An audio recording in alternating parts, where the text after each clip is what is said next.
and no humans, correct? Yeah. Well, like you might have a right under some conception to include only, I don't know, you can like defend whatever you want, like parametrics, but my argument is that it cannot include any humans, or not include any animals. Wait, it can't include any animals? I think I'm completely confused. I'm really confused. It cannot include, it must include all humans. Is Rollins offensive?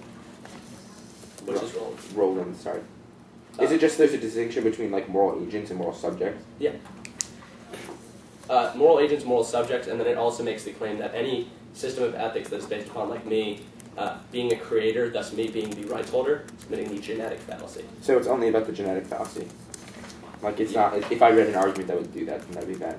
Is Huffman offense? offense? That isn't about what. Is Huffman offense?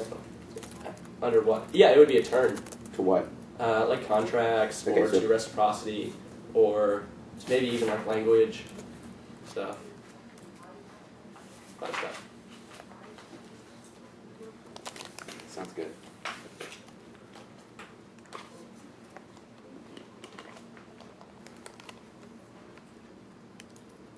There we go. It must include all humans and no animals. I really had to think that one through. I don't know why. Yeah. If I don't read Skep, does the factual claim argument matter? No, that's With only and Skep. is. The B point, purely Skep.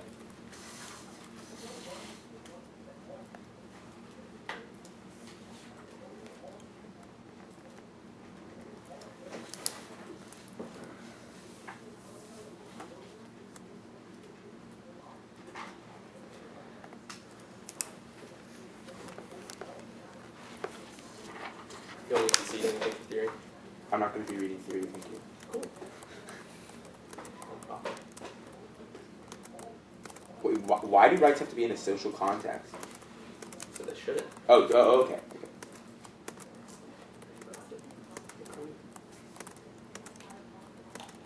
What is this? Why does relativity matter? No, I have no idea what relativity Okay, is. never mind. Relativity. Sorry. Under Rawls, where? The third argument. Oh, no, it says that we don't base things off impartiality. It would lead to a system of relativity where it says that whatever conception I have would become right. Right? It would say that since I'm, like, in this situation, I say that justice is this, then I do it. Being biased in that way is bad. Only allowing for justice as being impartial gets rid of that. Right? So what's a bias?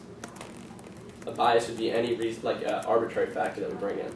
Right? If you justify why What's it's not arbitrary? biased, If right? they're like, no, that's the thing. No. If you justify why things are relevant, like when people say speciesism, if you show that there's a distinction, you get out of it, right? Because then it isn't morally, then it's not arbitrary anymore, right? Mm-hmm. I agree. So yeah, so things can link into it. It's just like probably pretty easy. They can be a waste of time.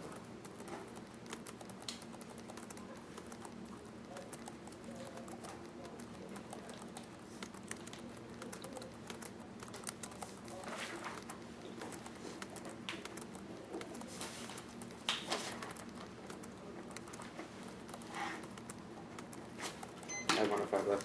I'm reading off my computer, so do you want me to jump with you? Yeah, that'd be helpful. I can't understand. Alright. Just give me a second to give you that. One of them you already have. Really? Yeah. You're reading two? What? You're reading two? You said one, so let's assume that that's what Oh, well, I'm reading like blocks and stuff. I mean, that's usually how debate works. I'm just trying to be funny. I can't be funnier than you, dude. It's awkward. I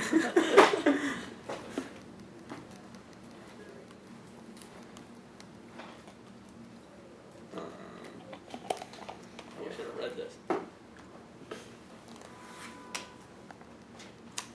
This one? Yeah, now. Why didn't I read it? You didn't read it? I didn't. Okay. Tell me once you have everything up. I also might have to open it. Answer 2 straight.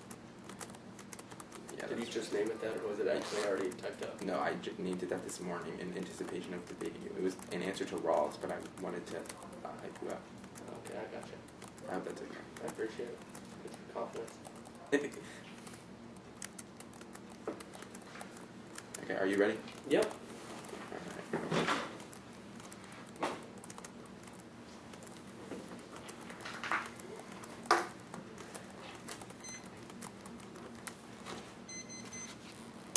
It's going to go NCAC.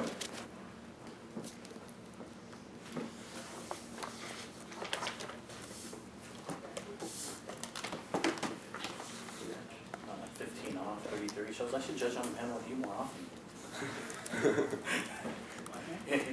It must be.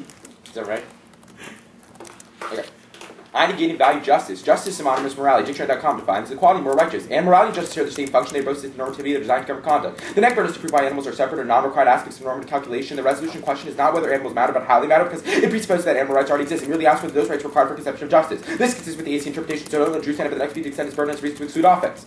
Morality and justice are created through communicative action, specifically in network symmetrical relations, but we can't communicate with animals the same way we do humans. Instead, we enter into introspective relation with animals who we view as an alter ego of ourselves. So, we perceive them as a second person to others. We then incorporate into society, generate a quasi-moral responsibility, and this relationship is asymmetrical. Habermas explains.